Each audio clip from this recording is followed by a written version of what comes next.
right. So if you haven't already figured it out today, we are focusing on DG6, which is on leadership development. And leadership development encompasses three main elements. So today we have three wonderful speakers speaking to each of these elements, focused on workforce and education, practice, as well as science. And without any further delay, I would like to go ahead and introduce our first speaker, Dr. Toyin Tafade, a woman who wears very many hats and juggles all of those responsibilities very well. She is the Dean and Professor of Howard University College of Pharmacy. She also serves as the Secretary and President-elect of the Academic Pharmacy Section in FIP. She is the Chair-elect Council of Deans and Board Member of AACP. A member of the Programming Committee, Advisory Group member of AIM, as well as our Workforce Development Hub Global Lead for DG6. And I will go ahead and pass it over to Dr. Toyin Tafade. Thank you, Miranda. And hello, colleagues. How is everybody doing today? It is a wonderful day here at DC, and I'm sure it's great where you are, Lebanon, Philippines, India. We see you in the chats. Thank you. Let us know where you are calling from. I'm so honored to be working with these distinguished leaders and also with FIP to bring to you some information about the leadership development work we've been doing, specifically around education. Around the next slide, you should be able to see some additional information regarding the mechanisms that we have used indeed in executing leadership development for FIP. Some of the things that we plan to do will be to create some programs and strategies. We will advocate for leadership development in healthcare teams. And the other things that we're hoping to do will be to link competencies and develop some strong foundations so that way, in terms of early career development activities, that all is linked up as far as leadership development is concerned. On the next slide, you will see a little bit of information about us. All three of us are partners in progress with regards to leadership development. I am honored to be working together with these two fantastic practitioners, Miranda and Minesh. I call them the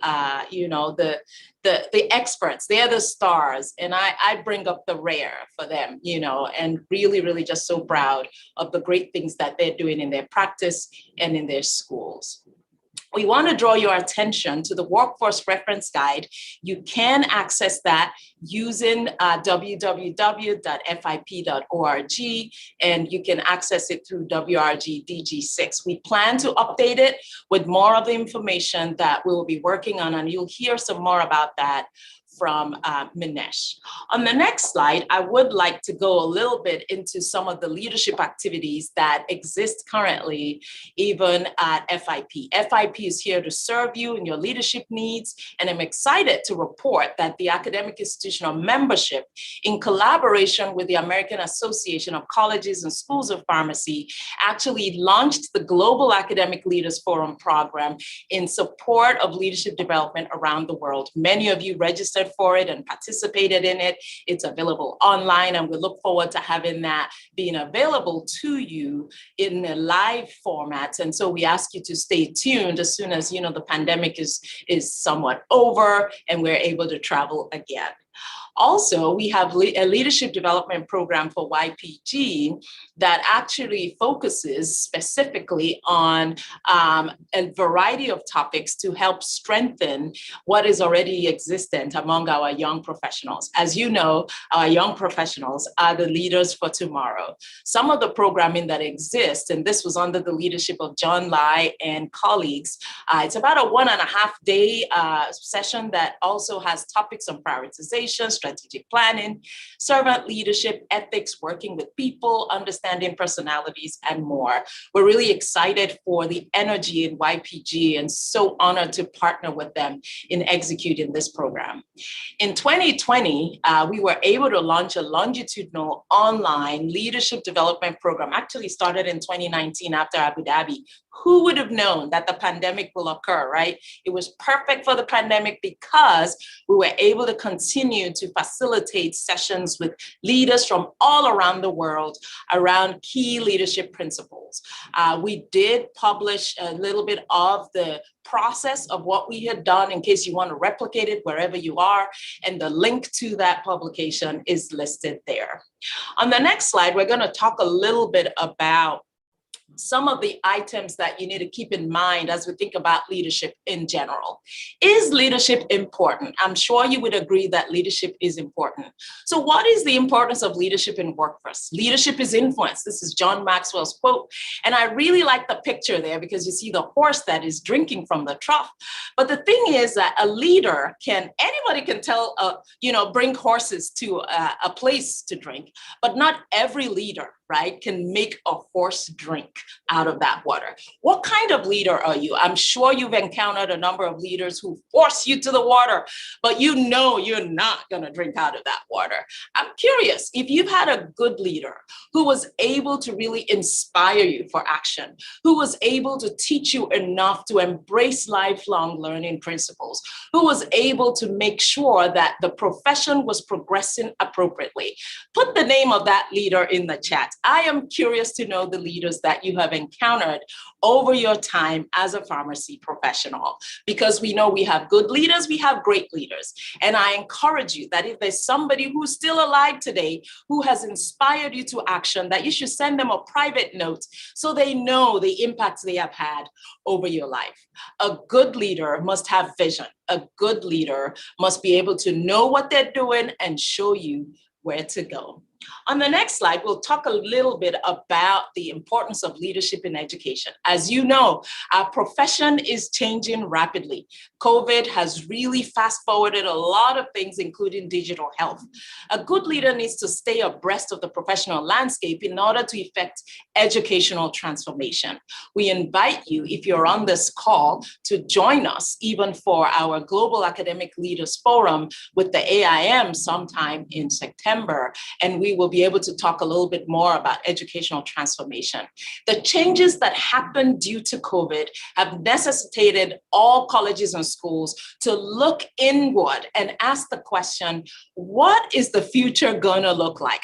Are we ready for the next crisis? Are you ready for the next crisis? And so those are some of the questions that we have to grapple with in education. And because of those questions, a good leader has to therefore be able to be nimble enough, adapt, and be flexible to prepare the learners for the profession of tomorrow. As you know, whatever we're teaching in our curriculum currently is probably outdated by the time the learner gets to graduate. So we'll also need to take a look at, therefore, our young professionals, and I know we'll be able to talk a little bit more about that on the next slide. So today, we're really taking an overview of the different reasons why leadership is important. And for our young pharmacists, I'm actually really excited about our young pharmacists. I believe that today's young professional is tomorrow's profession leader. And so the reason I put that picture there is I believe that every one of us should be reaching out to our young professionals and pulling them up to the places where we are. And the other picture I would have loved to put on here is one that is near and dear to my heart. And that's the one where you actually are carrying the next professional on your shoulders and making sure they go even higher than where you are today. It is our responsibility as an organization to mentor, inspire, develop, and train the future leaders. Even as we develop our young professionals, it's important that we listen to them. What are their goals? What are their dreams? What are their aspirations? And then we must mentor and facilitate those conversations that will inspire action. Sometimes we might actually sponsor and recommend opportunities that could result in growth for our young professionals. The big one that is important for us to do is to be a cheerleader. Too many leaders are taking risk. Too many leaders are being courageous and going it alone, and they don't have the whole vast array of cheerleaders to make sure they know that they're doing the right thing. Are you a cheerleader for somebody? I invite you to cheerlead somebody today. It might be a student, it might be an administrator, it might be a learner. Cheerlead that person no matter where they are on the 360 version for you. On our next slide, we'll be able to see a little bit more about leading people. I know that some leaders, they are very good about saying, I'm a leader, because they have a title. But let me tell you, leading is not about title. Leading people takes time. And I like the slide because it says time, T-I-M-E. You have to teach. Are you teaching as a leader? If you're too frustrated to lead your people, you may not be teaching them appropriately. Are you inspiring them, or are you just telling them what to do? Are you motivating other people? Are you empowering them to do the work? And so as I leave you with my last slide, I just want you to think about what and who we are and how important it is for us to make sure that we're leading people. If you're not leading people, then you're just taking a walk. Anybody could take a walk, but when you carry people along, then you're truly leading. And that takes time to be able to get to know people, to get to know what their dreams are, aspirations are, and to be able to help them to move to the next step. So finally, as we wrap up, the multiple roles of a leader are critical. I know some of us like the stick, and some people are more on the carrot side. Both are necessary, but I encourage you to think more about the carrot.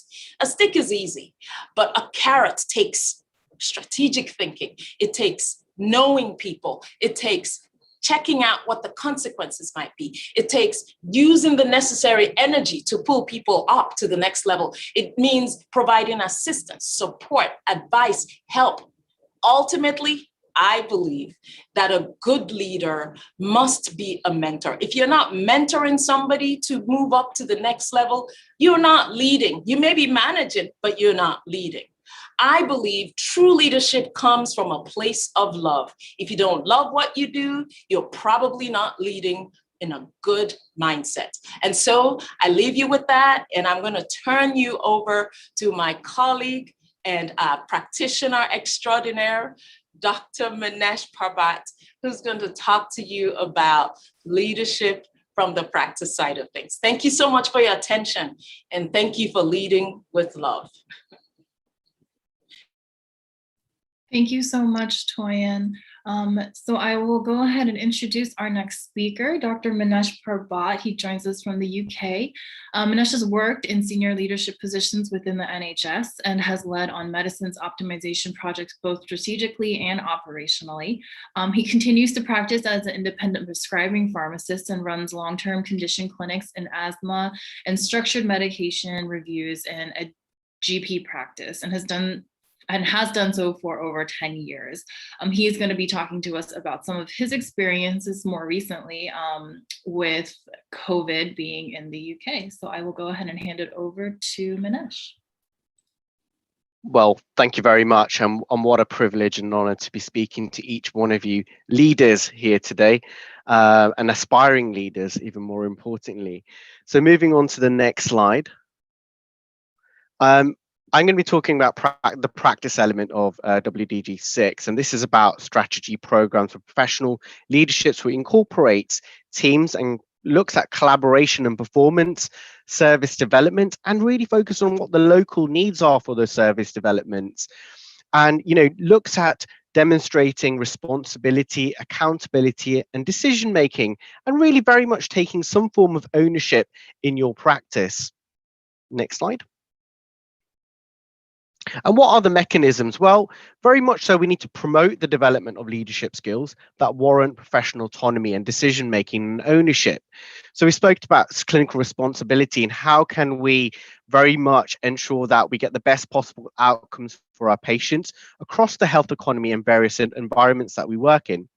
We need to promote the development of leadership and ensure that it's quality assured across the board. And we need to recognize that clinical leadership actually means enhancing quality and transforming people, persons, patients, individuals' lives, and ensuring that they get the best possible clinical service that they deserve. We also need to promote the development of professional advocacy skills to empower pharmacists to effectively advocate for the profession at government level, regulator level, policymaker, and other stakeholders, and to become themselves a key decision maker and an influencer at all these levels. Next slide, please. So my presentation will aim to focus on the importance of leadership and pharmacy in pharmacy practice.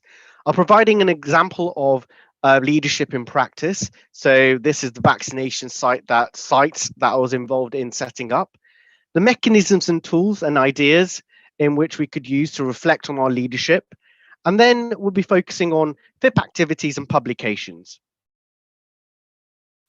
So, reviews and research have shown the importance of leadership within healthcare, linking it to patient mortality, quality of patient care, patient satisfaction, and better staff well-being and morale. Very important. You know, we've got a tired workforce at the moment within the National Health Service, and morale needs to be boosted, and leadership is at the core of that. Following the increasing recognition that all employees need the need for leadership at all levels within healthcare organizations, there is a relentless focus on improving and investing in strong and effective clinical leadership throughout pharmacy services. Effective leaders in health services emphasize continual safe, high quality, compassionate care is a top priority. And this voice needs to be heard at all levels, and experience of patients need to be fed back, both negative and positive. They put leaders within this setup promote the participation and involvement of core leadership strategies. They ensure that staff have a voice and is encouraged to be heard and acted upon throughout the organization. They also ensure that members of staff have a clear focus on what they need to do, providing positive feedback on performance, including appreciation.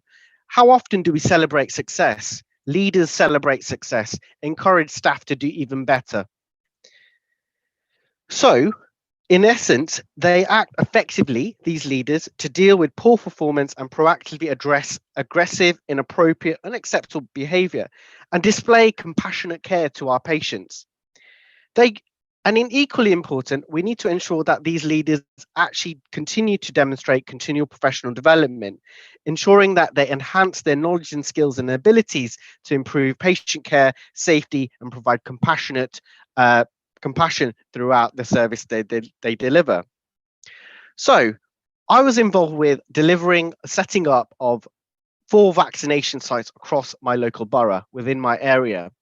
There's various leadership skills that I had to demonstrate and be part of. One of which was delivering an impromptu teaching session to general physicians, to pharmacists, to pharmacy technicians, to also delivering patient participation groups, so patient online information and teaching sessions on the impact of the vaccination program and how that is going to be delivered at a local level.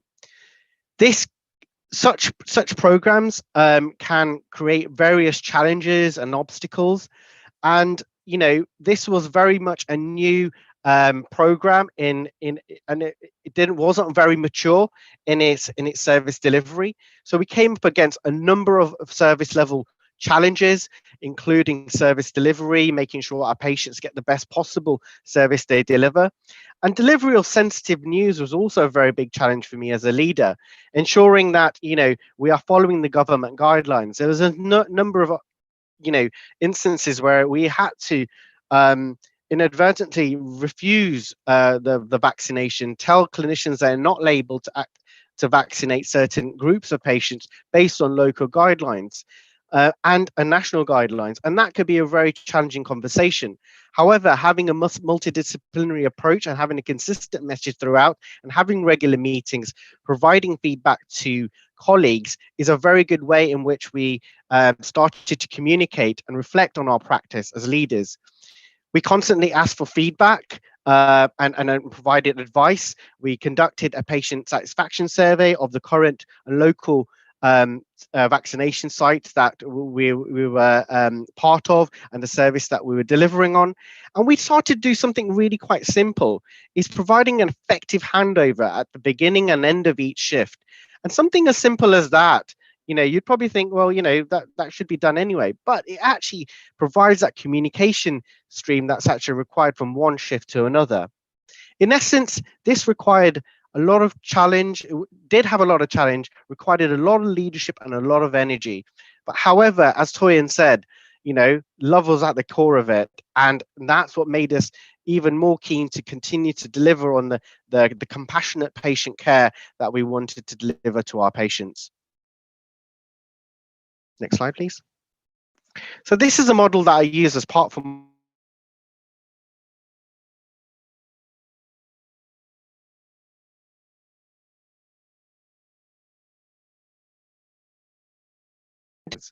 like good leaders, good followers need to develop some good characteristics.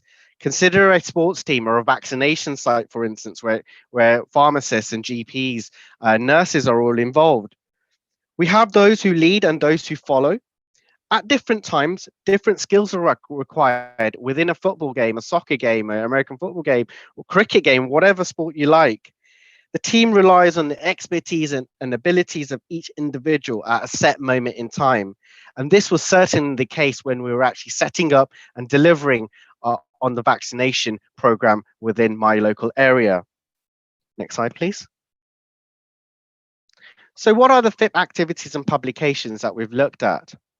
So we are going to be focusing more so now on the global needs assessment that we've done for pharmacists. And the purpose of this survey is to provide a better understanding on what development needs our pharmacists require. And, you know, this is very much watch this space, keep your eyes and ears open. We look to pull out all the key pieces of information and you know, literally inform as many people as possible on this global piece of work that we're all very excited about within WDG6. So please very much wait and see how this comes out. And I think it will really provide a real good insight into how we could further support our colleagues. Next slide. So Toyin mentioned the longitudinal study that we've done around the CPD tool. We last year looked at we implemented a webinar around changing the narrative on leadership and focusing on gender equity. 3 of my personal favorites coming up. The FIP Vaccination Handbook, please, I would encourage each one of you to have a look at that. Some real good sets of information there that you could use on a local and national delivery of the vaccination program.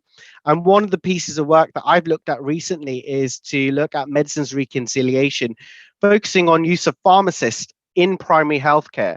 But not just pharmacists, but pharmacy technicians. And this toolkit was really quite helpful to provide some context and some advantages to the clinicians that I was trying to influence. And a simple tool that I personally find really helpful is the FIP library. You know, just going into the search functionality and typing in leadership, typing in vaccinations, typing in various areas of interest. There's so much information there that you could utilize in your clinical practice, and in addition share to wider colleagues also. Next slide.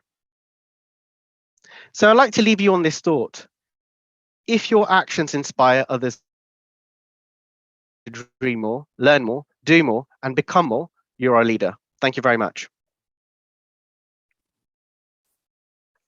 Thank you so much, Manesh. So we are going to go ahead and move on to our final speaker for today, Dr. Dalal Hamoudi. She serves as the FIP Women in Science and Education Steering Committee. She also serves as a member of the Antimicrobial Resistance Commission for FIP.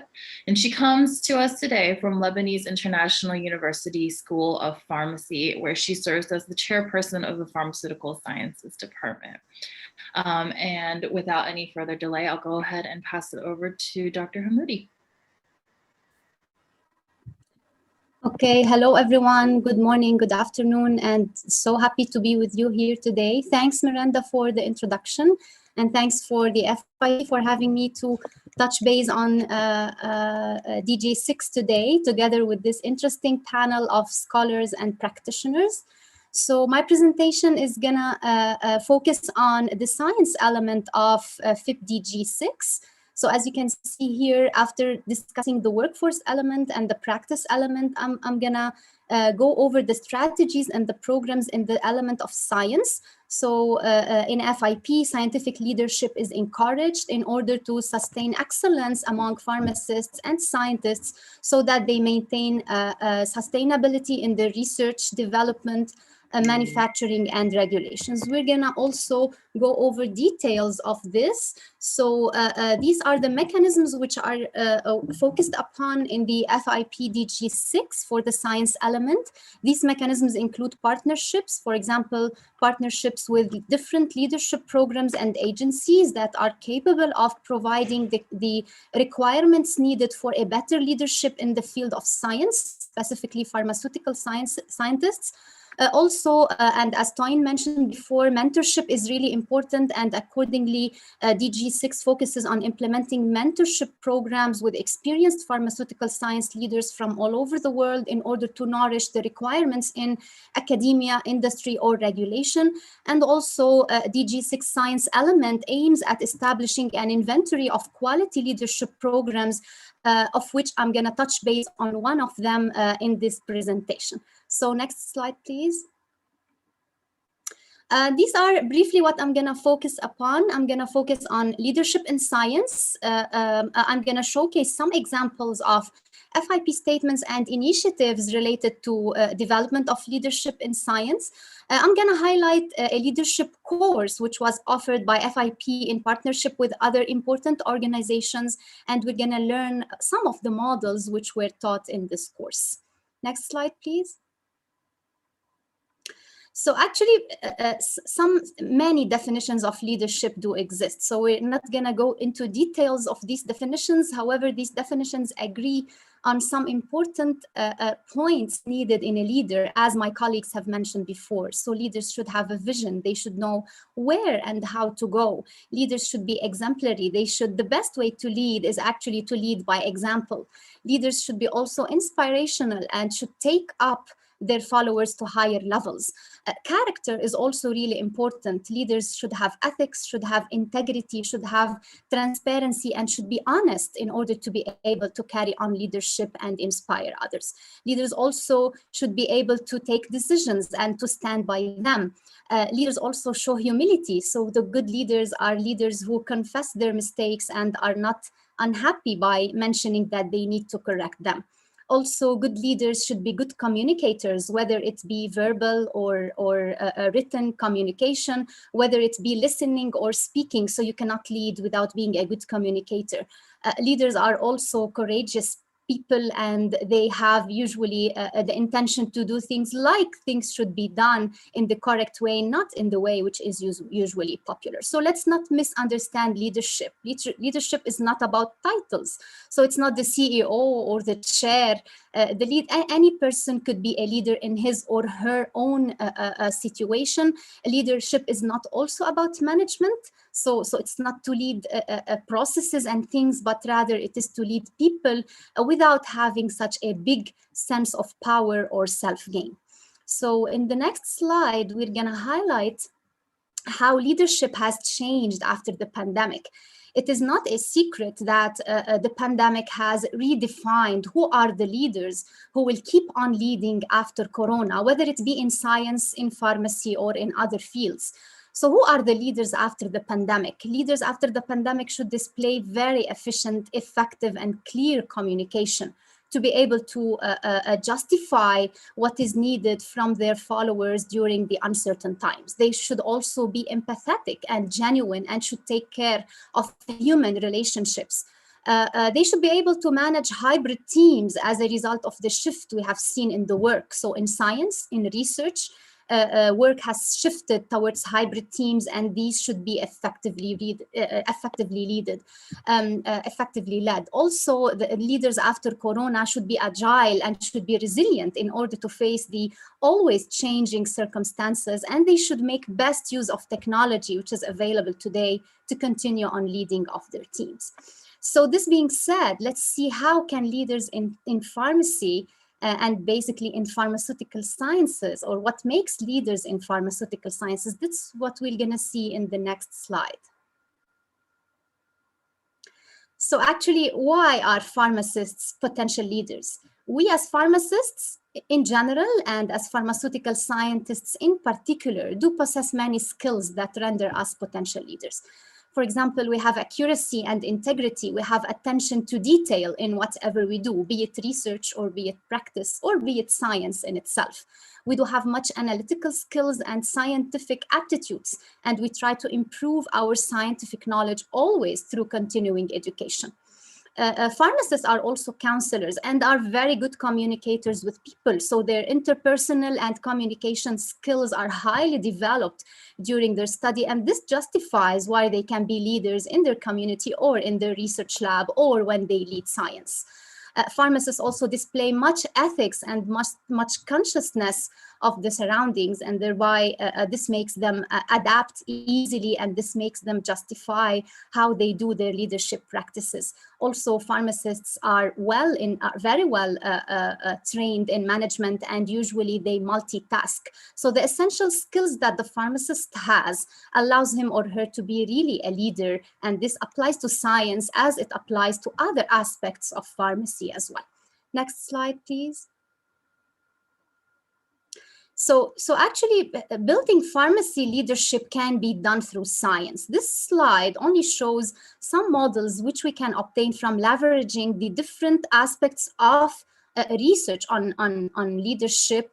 So we can see that there are different models. For example, in the first diagram, you can see the circle of the what, the how, and the why. And this circle was established from multiple successful organizations and how they lead their people. So actually, as you can see in the red spot in the middle, the most inspiring and important question is the why. So why am I as a leader going to do this and that, or orient my people in this way? The same also applies to the second model, in which we have 4 stages followed by a review stage or an adjourning stage in order to reflect on how leadership has affected our team. So not to keep this long, I'm going to shift in the next slide to showcase the FIP leadership initiatives in terms of science. So as you can see here, FIP has clearly emphasized the importance of leadership in science in the strategic plan 2019 to 2024, where it was insisted that pharmacists should be able to provide leadership and support. So they should provide leadership and support to the community as well as to fellow pharmacists working with them. In the next slide, I'm going to show one of these initiatives, which is the FIP Women in Science and Education, or the FIP WISE.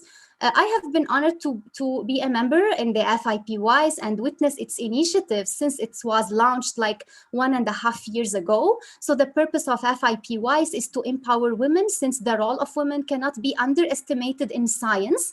And therefore the FIP WISE helps women to establish their highest potential to obtain equality and equity in work. And this has been done through many initiatives of the FIP WISE, such as the video series, such as the Women Leadership Lab, which was held virtually in the year 2020, such as the FIP WISE and Fearless podcast, which feature women champions in pharmacy who have to say about their science and practice skills, the FIP WISE COVID-19 series, which explained the role of women during COVID-19, and recently the FIP WISE is developing a toolkit in order to allow a positive practice environments for women in science and education. So please, we invite you to visit the FIP WISE website at fip.org/FIPWISE in order to check these initiatives and to join FIP WISE if you are a woman interested in science and education. Next slide, please. Here is another initiative of the FIP for Science, which is the course of Enhancing Academic Leadership Horizons in Trying Times. This is an online course which was launched by FIP and 3 partners, the American Association of the Colleges of Pharmacy and the FIP Academic Institutional Membership, as well as the FIP Global Academic Leaders Forum. And this is a completely online course which allows pharmacists and scientists in pharmacy to acquire leadership skills which are needed to navigate trying times, such as the trying times we see during COVID-19. Next slide, please.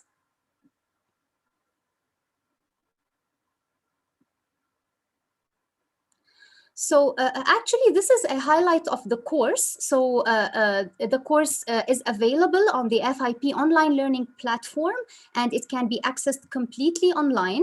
Also, the participants in the course will have the pleasure to enjoy the course at their own pace. And after finishing the different rich modules of the course, they will be able to enjoy a to enjoy a certificate of completion, which can be sent to their emails. So the code here and the website of the FIP X will allow accessing the course, and we encourage you to join this course to gain much skills about leadership in trying times. In the next slide, I'm going to highlight some of the course modules. So actually the course consisted of 4 modules. It's a huge a showcase for how leadership can be followed in science, starting from implementing the change and leading pharmacists through crisis, towards adaptive leadership, towards changes needed in leadership in order to deal with people's well-being and mental health, and also towards the digital technology that could help in leadership, especially in trying times. The course was delivered, as you can see from these pictures and titles, by a group of well-known scholars and scientists who did describe the best practice in how trying times can be an opportunity to create good leaders. In the next slide, we glimpse into the last module of the course. So the last module of the course was really broadcasting into the future. So how can we use science to shape the future of pharmacy education? And how can we use science also to understand the changes that occur today in order to navigate through tomorrow? Next slide, please. This is one example of a leadership model that is shown in the course, and which the author calls adaptive leadership. Adaptive leadership is a way in which we change the old values, all the well-known values which have proved to be successful because we have a trying circumstance or we have some uncertainty. So in the adaptive model, leaders should include everyone, and the science states that the decision-making and the trial will come from the people and not from the leader. Also, in adaptive leadership, there is a change in the old beliefs or the deeply held beliefs. There is much dependence on engagement and much reliance on good relationships between the leader and the followers. And there is also an opportunity for the leader and for the followers to grow. So perhaps we can invest in the trying times, such as the current uncertainties, and come up with better ways in order to lead. The last slide for me is to show also something from the FIP leadership course, which is the next generation pharmacist. So I invite you all to use science in order to think about next generation pharmacist as a scientist. Actually, the tailoring of medications which we do in pharmacy could also be applied to pharmacy itself. So we can personalize the pharmacy aspects, and the next generation pharmacist should be able to embrace all the changes that are occurring in the culture and in the digital technology, should be able to analyze and to use the scientific eye and the scientific mind to look at the changes occurring and create for them, like Toyin said, using love and passion, create from them an opportunity for better growth as a leader. So by this, I finish my presentation. Thank you, everyone, for keeping up. To you, Miranda.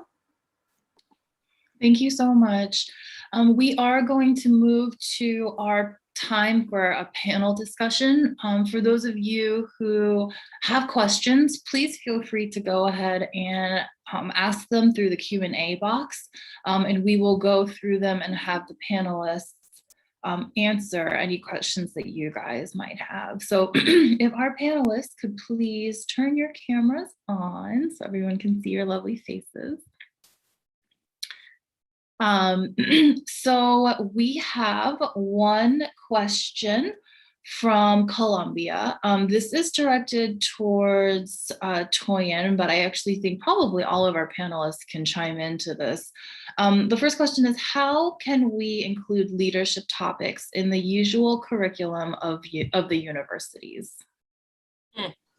That's a great question. And thank you for taking the time to ask that. One of the ways to incorporate leadership topics into the curriculum would be to consider some of your social and administrative courses, for example. We actually have a whole entire course on administration. And so some of the subjects that I'm taking care of include leading in the pharmacy or leading a team and things of that sort. You can even include it in interprofessional education discussions where you have to ask the question, if you are the leader of a team, what are some behaviors, competencies that will make you lead appropriately? Or if you're the leader in your store for a community practice, for example, what are some of the competencies that will be necessary? How to lead as a supervisor, or how to train folks, mentor them, and so on and so forth. So those are ways you can put that in. And you can also add some practicum experiences to that as well. So you can give them a project and ask questions with regards to that, or put them in an experiential environment where they will have to demonstrate leadership skills in a specific scenario.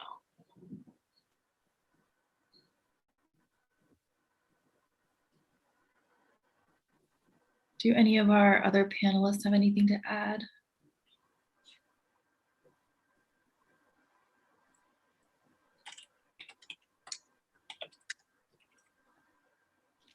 Okay, so as I wait for more questions to come through, don't be shy. Feel free to ask what's on your mind. Oh, here we have one. Okay, so how can we demonstrate leadership in our day-to-day activities as pharmacists? Great question.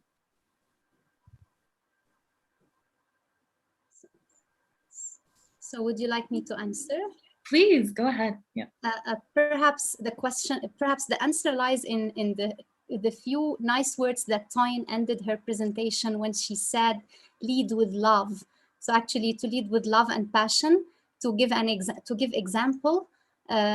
Also, so those who lead by example are usually the best leaders. And also by multiplying the success. So allow your team to celebrate the success. Allow your team to divide the tasks, whatever task you have on a daily basis. Allow everyone to divide the tasks. So this, in fact, multiplies the success.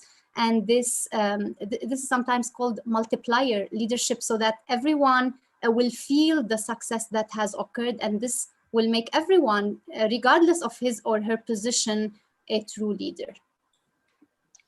I would definitely agree with that. It's that golden thread that runs through leadership is around compassionate, passion, and that love. So going back to that absolutely vitally and critically important. I think the only thing I would like to add to that is, don't assume that somebody else is going to get it done. And sometimes we think the person with the title is the person who should get it done. But leadership is action. I'm not suggesting that you should be disrespectful to your people who have titles, but feel the courage. And I know Dalal and Manesh has mentioned the same thing, is that we should take courageous steps to be able to work together with those who have formal titles to take action where you are. So if there's something right that needs to be done, like Dalal said, don't just fold your hands and say, well, I'm not supposed to do it, so I'm not going to do anything. Whereas the whole house burns down by the time the person who's the authority figure shows up.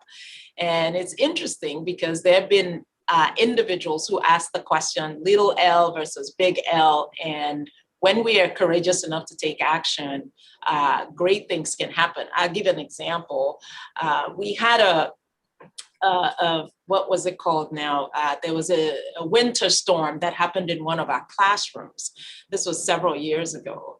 And I came early, and we had a student who actually, she drives far away to get to school every single day. She had come down from Baltimore, and she had seen the classroom.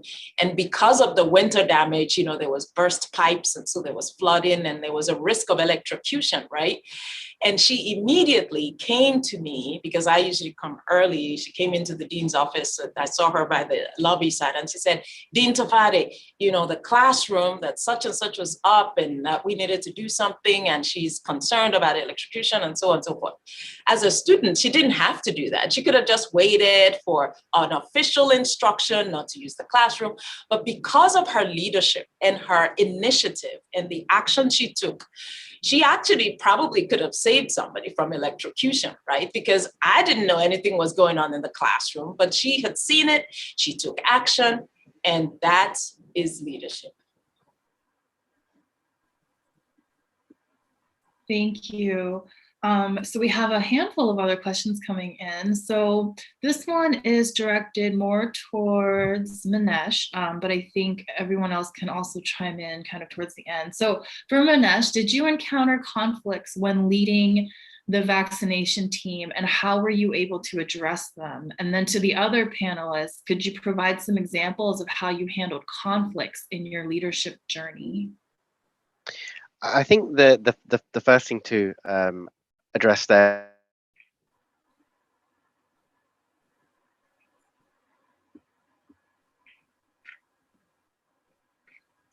Manesh, I think you're a little bit frozen.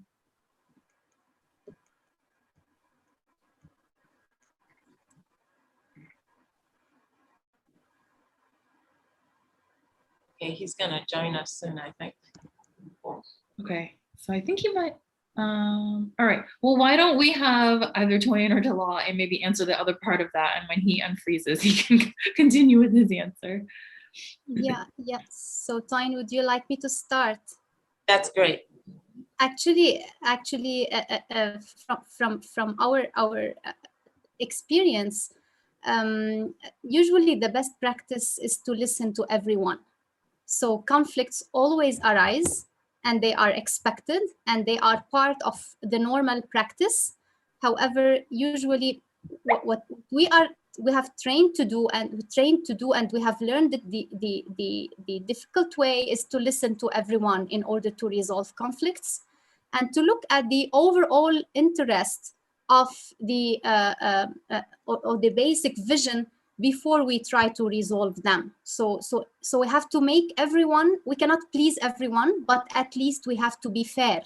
So being fair and using integrity and transparency with everyone usually should be able to solve conflicts and make everyone feel that they are, at least if not really fine, they have the right to say what they feel, and they have the right that they are listened to. So actually listening in the case of conflicts is really important. I agree 100%. Dalal has said it. Listening is critical. If you imagine, and there's another question here about culture and how that affects leadership. In some cultures, you know, it's a very hierarchical approach to conflict. Whoever the senior person says, that's it. You don't speak, you don't say anything. Even if you're correct and the leader is wrong, you know, you're not supposed to say anything. In other cultures, it's more collaborative, where everybody is allowed, all the voices are allowed to filter to the top and to be considered for consideration. And so the key thing to remember is everybody has a voice, and we need to make sure that we try to remove some of the historical challenges with conflict where somebody feels I'm right. I've learned that there are more than one sides to the story. There's so many sides to the story. You know, as many people involved, they have their own perspective. And sometimes the way to look at it is really, what are they seeing and what are they understanding? And so if you put yourself in this person's shoes, what are they feeling, seeing, and understanding? You put yourself in this person's shoes, what are they seeing, feeling, and understanding? And then the person here, what they're seeing, feeling, and understanding. And it might give you a little bit more of a 360 view of the entire situation. And then, like Dalal said, taking the time to communicate. She emphasized communication in her presentation, and I agree with her 100%, is how you communicate to each of the parties can make them feel heard, can make them feel understood, and can make them feel seen. and be more likely to want to cooperate and work together moving forward. One of the things I frequently tell people is, when in doubt, clarify. Before you get upset, try and put yourself in the other person's shoes, because you may not have all the pieces of the puzzle that would allow you to continue to be angry. And that could help a little bit, but fairness is critical, and conflict will happen. So don't run away from conflict. Thank you. Manesh, are you back with us? Okay, I think he's having some IT problems. So when he gets back, we will try and circle back to his answer for that. So some other questions that I think, kind of relate to maybe culture and societal hierarchies. How could a pharmacist be a leader among other professionals? For example, usually physicians are more trained for leadership than us. Toyin, do you think pharmacists are really less trained for leadership than physicians? No, I think that leadership actually, the pharmacy profession is very well trained. I believe that hierarchically, in terms of the health professions, the physician is considered the positional leader of the team. And that should be respected. I believe that should be respected. I, however, believe that a lot of pharmacists have been trained in leadership, and there is a way you can lead from your position where you are on the team. And that question just takes me back to when I used to round, and this is probably a Manesh question since he's the practice person. But when I used to round many moons ago, I participated in training of scores of students and interacted with over 1,000 physicians, and you get to learn their personality. And that's what leadership is really about, right? Is understanding the personality and knowing how to present the information for that particular personality. For example, when I'm on the team and I know that this particular physician doesn't particularly like to be told what's right or what's wrong, if you're going to make a recommendation, how you present the information can make it even palatable for the person to say, oh, that's a great idea, versus I'm not going to listen to that because you spoke up. You have to really gauge the personality. There are some times when I might say something like, what are your thoughts about, you can phrase it as a question to see whether they think that's a good idea or not. There are times when you phrase things depending on the individual. If it's one of those who just tell me what to do and I'll do it kind of person, then you could phrase things by saying, I would recommend. So that way it's a straight, this is my recommendation. And then there are other times when you might say, I wonder what the literature might say about this, which might be a suggestion to say, let's go find the data. And when the data comes, we can present it to you. And then you as the doc, you can decide how we go as a team. So really knowing who the leader is and flexing your style to match that. And I believe Manesh was talking about situational leadership is critical. And that's why leading people is the brunt of leadership. If you don't know people, then you won't be successful. If I may add to what you've just mentioned, actually some body of literature like a couple of years ago have mentioned like a crisis of leadership in pharmacy. So they were questioning whether pharmacists are really prepared to be leaders, and whether do we in the profession really have good leaders. The body of evidence that accumulated through the years after that paper was published has shown that actually pharmacists have developed leadership positions, and there is evidence that they are capable of leading teams despite the situational or the positional leadership which Toyin just mentioned, which applies for the physician in a grand round, for example. However, of course, yes, pharmacists can be leaders, and from the education we have today, we know that in our courses and in our training, there is many highlight and many reflection on leadership abilities. So I cannot agree more with you. I I just want to check in. Manesh, are you back online with us? I'm back online. Sorry, So perfect. apologies for the IT challenges. Yeah, going back to that, I agree with everything what everyone's saying around the evidence-based, the growing number of leaders in pharmacy that we've got. You know, within UK, we have the NHS Leadership Academy on all their courses that they have, and we're seeing a growing number of pharmacists really embracing and being part of this. And I, you know, any courses that are available, any inspiring individuals that we've got in our profession, you know, start getting in contact with them and start getting some mentorship, getting some advice and coaching. You know, can't encourage that enough. Thank you. You know, one perfect example of Miranda is COVID during the pandemic, when everybody was dealing with COVID in the hospitals. Who stood up to take care of our patients? Where did the patients go to take care of their regular health when the hospitals were filled with COVID? It was a community pharmacist right around the corner. Absolutely. They stood up as leaders during this pandemic. I believe that pharmacists are equipped to lead strongly. And I'm just so proud to be a part of this profession, because this pandemic has revealed the strong backbone of leadership that pharmacists provide for the world. Sorry, I had to add that. No, thank you, Toyin. Manesh, I don't know if we want to circle back to what you were answering before you got cut off. So Yeah, you encounter conflicts. conflicts when leading the vaccination team, and how are you able to address them?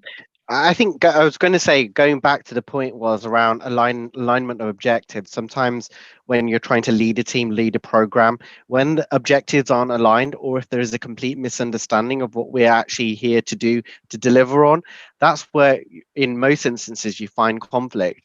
So that kind of created this opportunity to create a multidisciplinary team in working. And that does not necessarily mean clinical staff. That is non-clinical staff also. So we all kind of clumped together and had a debrief meeting, you know, on a weekly basis to ensure that we're delivering on the care that we're meant to and delivering on the vaccination program. So very much so, I would like to say that encouraging multidisciplinary, multi-speciality working needs to be at its forefront. And that is one way in which you converse, you align your objectives, you align your focus, and you know you focus on what you're actually there to deliver. That's how I manage that conflict situation, and it seems to have worked. Thank you, Manesh. All right, so another question we've got. So how can you improve your leadership skill in a community pharmacy setting when other members of staff that are there are not so eager to be leaders?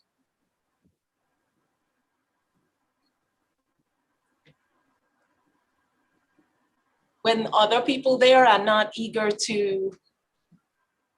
Are not eager to lead. Oh, you don't have to wait for somebody else to lead. You want to... Oh, I'm sorry, not eager to be led. I apologize. Oh, eager to be led. Oh, that's a people thing. So basically that means we have to do our best to get to know the individuals who you are working with. Because your definition of leading might not be their definition of leading. They might come to the job with different perspectives, opinions, culture, or attitudes that may not lend itself to getting the job done. And so since your goal is really to get the job done, you're going to have to take time. Remember, we talked about time. You have to take time to learn your people. What are their aspirations? What are their dreams? Why are they here? Why are they working where they're working?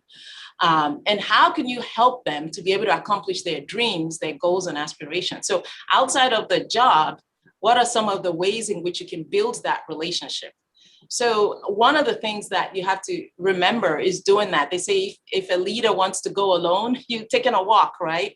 But in order to go far, you have to go together. So you have to humble yourself in some ways to try to understand the individual, how they think, their mindset. And when you're able to communicate effectively with that individual, it takes time. It's not going to happen overnight. Then you might get to the whole motivate and help them see who you are, because they might have perceptions. Let me give you an example. I worked in a place where I was told, because I wear suits a lot, and I love suits, but I also am very cold typically. So the suit helps keep me warm.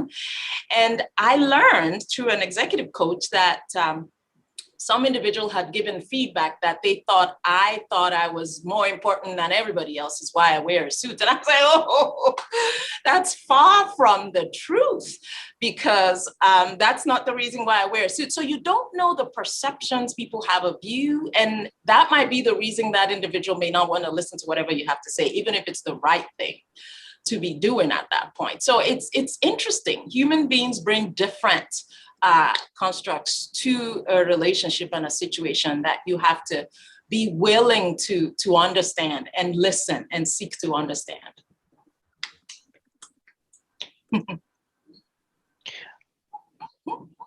And just to add to that, if that's okay, Miranda, does that individual know the vision and values of what they're there to do and what they're there to deliver? You know, and making sure that they have that awareness and having that formal and also informal conversation with them, as Toyin mentioned, you know, to be able to get to know them a little bit better and see where they want to be and what leadership they would like to make them into a leader. And I don't think that happens enough. You know, we have that managerial hat on too often, and we don't take our colleagues on the journey with us, because we just don't have that conversation with them. Thank you so much. All right, so another great question. How do you address those who are shy of their leadership because they're being afraid of being judged by peers and subordinates? Actually, they have to be courage, as we said. So they have to build up their courage. They should not be shy of doing things that are correct. They should not be shy of improvement, even if the society or the community does not support improvement. They should defend it, and they should be focused on doing the right things, even if these right things are not the way to be popular or to be or to have still they will gain a very good reputation by doing the correct things, although these correct things might not be really popular. So they should work on their courage, and they should be encouraged by those who are above them as well. So if it's like a hierarchy, today we have hierarchy, but we have also lateral leadership. So it's a hierarchy, or if there is someone who is senior to them, these senior leaders should mentor them to be courageous. They should acknowledge their acts, and they should give them opportunity so that their courageous acts shine and show their influence on the leadership. That's what I think. Yeah, I agree 100%. I also would add that get a mentor. You must have a mentor, at least one, hopefully more than one. But make sure you have at least a mentor, because you might assume that everybody should be doing the good things Dalal suggested we should be doing, but not everybody does those great things she said should be done. And then a leader finds themselves in a place where they feel alone. I remember encountering an individual who told me one of the reasons they didn't feel confident in doing certain things, because I was wondering, why is this person not, they had good ideas, but why don't you just do it? And they said in a prior life that they had a superior person, or not superior, a supervisor, who, after they decided to do something, said something negative and canceled everything they were going to do in front of everyone. And that made them feel really inadequate. And so we should think about how we make others feel in the process of leading, and how that may not only be affecting the now, but it could really be affecting the future confidence of some leaders. And that's why I strongly believe in our young professional leaders. And I think the art of cheerleading must be emphasized. Thank you. So I think we have time for maybe one or two more questions. kind of along similar lines, in each team, there are resistant people who completely refuse change. How should leaders deal with them?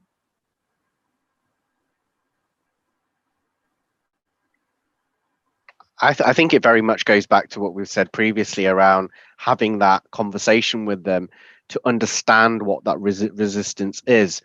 And it doesn't necessarily to be in a formal capacity. You know, sometimes we over-formalize things, and to really understand what their resistance is and whether they actually understand what they're there to deliver and how that aligns to the organizational objectives, you know, and what values should they be exhibiting? You know, we talk about, you know, being honest, trustworthy, respectful, professional. You know, all those elements are vitally important when you're demonstrating leadership.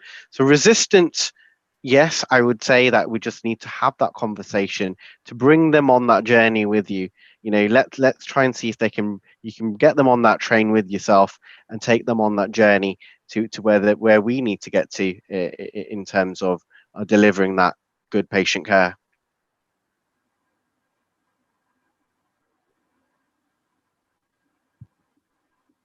Thank you, Manesh. Toyin, did you have something to add? Oh, I love what Manesh was saying. I was just saying, when the carrot doesn't work, you know, there's always the stick, but don't go to the stick first. All right, so maybe one last question for today. Most of the time, pharmacists are overlooked. May I know how we can show and inform others that we are also capable of leading and not just following people with a higher title?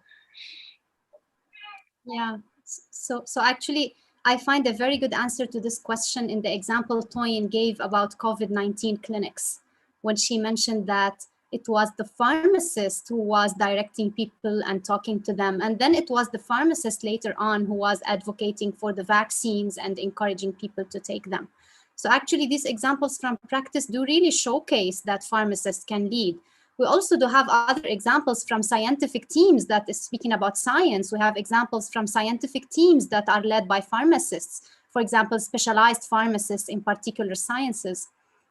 We do also have at the FIP the leadership the pharmacists who lead the women in science and education. So the WISE in the past year has showcased that many female pharmacists, but of course this applies to both females and males, the FIP WISE has showcased that many female pharmacists could be role models.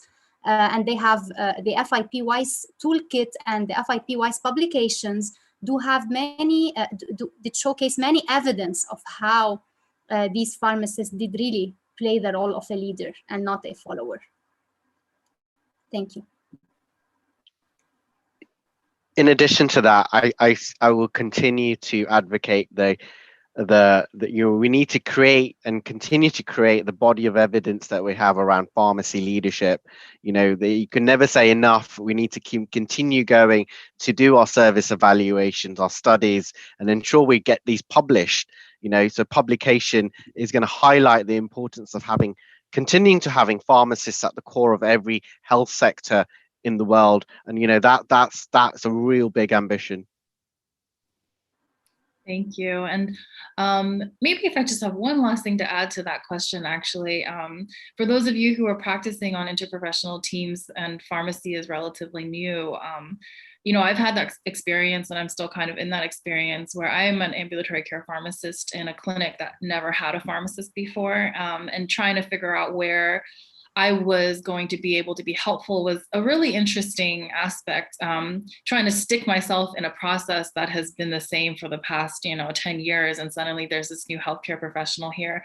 And I think it was really just about trying to figure out where my expertise was that could complement all of the physicians in that clinic. Yes, a lot of us, doctors, pharmacists, we're all very capable, but that doesn't necessarily mean we don't have our strengths. So find where your strength is and complement that physician. Understanding what insurances will cover what is kind of more under our territory, and we're able to answer questions a lot quicker than they are. They could search it, but if we're there as a resource, be the resource, and naturally you will develop your space and what kind of a leader you are as a practitioner. So just to throw in my 2 cents there. We are out of time for Q&A. We have one last portion of the webinar today. I would like to hand over the presentation to Chris.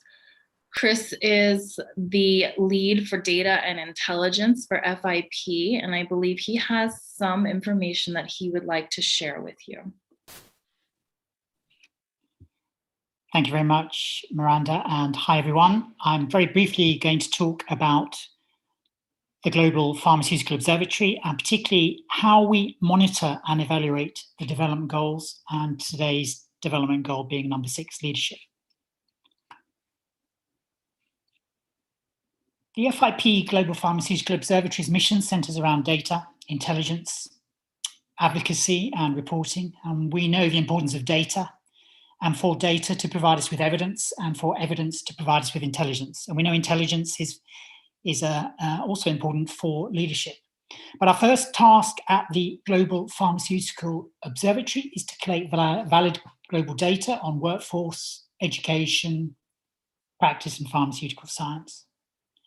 We must undertake comprehensive analyses of collated data to provide accessible, high-quality intelligence, and all this must be communicated innovatively to promote our member organisations' impact on health. This, again, informing their leadership. This communication will often be via the FIP Atlas, which is our visualisation platform for displaying our intelligence across the globe.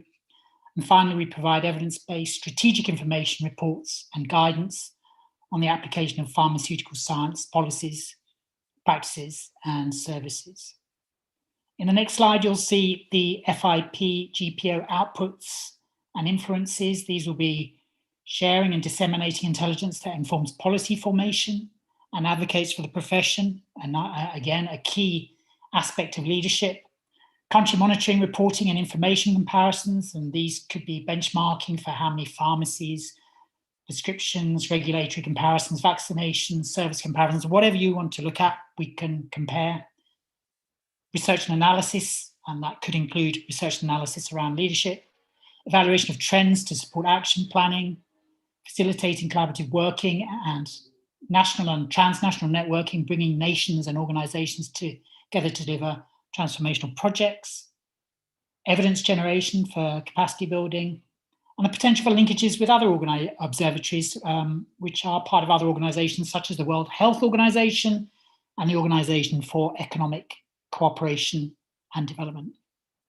The key reason why I'm here today to talk to you is about health system strengthening by tracking progress against development goals. On the next slide, you'll see some of the pieces of work that the GPO is currently undertaking. The first is the Multinational Education and Training Needs Assessment project, which is our first global pilot of mapping education and workforce needs assessment using the FIP Development Goals as a framing device. We have been asking countries that are part of the cohort of this project, what are their priority development goals? We're aiming for data retrieval in partnership with member organisations and using the project to develop a comparative assessment in terms of priorities across regional commonalities. The project is well underway. We're at report writing stage, but the main aim is to address multinational needs-based education for the pharmaceutical workforce, as I said, in a cohort of nations. As I previously mentioned, we are also working on the Atlas, our online visualization platform, to display important intelligence. And into this, we have developed a dedicated GPO website and database, which will serve as a repository for all the data we collate. We are looking to enhance particularly our website presence as part of our GPO microsite.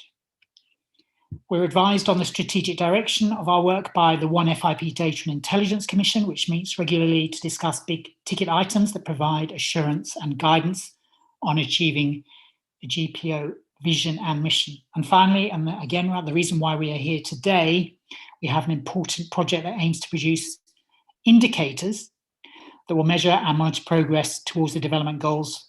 And this is where you all come in. This is where we need your help. And you'll see on the next slide as I mentioned, we are now seeking to develop indicators and country-level metrics to measure and monitor progress and the performance of the implementation of the FIP Development Goals via the FIP Global Pharmaceutical Observatory. So I know this event is drawing to a close, but we would like your support for this Global Indicators and Metrics project by contributing to this brief activity linked to the current FIP digital event on leadership that you've joined. We'd like to know your opinions about how this development goal can be monitored and measured. You'll also receive an email to complete this activity after the end of this event if you don't complete it now during the event, but it would be great if you can do it right now. All you need to do is you will see the link at the bottom of the slide. You can click on that link or scan the QR code and have a look at the activity. And that will be very helpful for us to hear you about what you think, to gather your expertise, and it'll help us develop the indicators and metrics for this particular development goal.